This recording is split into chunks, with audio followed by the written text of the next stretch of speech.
The rain was doing that heavy, rhythmic drumming on the roof of the diner, making everything outside look like a blurry watercolor painting. We were sitting in a booth near the back, barely speaking. It wasn't a bad silence, just heavy. Like we'd run out of new things to say after 12 years of marriage. Honestly, I'd been spending a lot of time lately wondering if we were just drifting. Then the door swung open.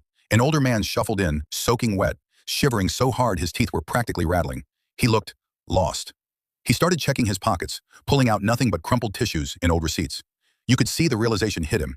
He didn't have enough for even a cup of coffee to warm up. I saw him. I felt bad for him. But I stayed in my seat.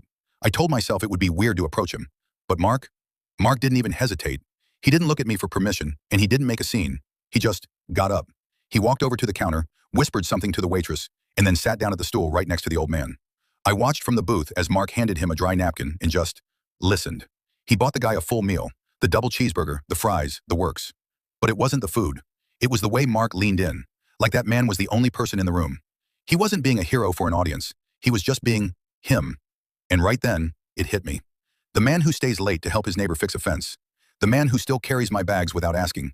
He hadn't gone anywhere. I was just the one who stopped paying attention. When he came back to the booth, he just took a sip of his lukewarm coffee and said, "Ready to head out, babe?" I didn't say anything. I just reached across the table and squeezed his hand, hard. Because I realized I'm still married to the very best man I've ever known.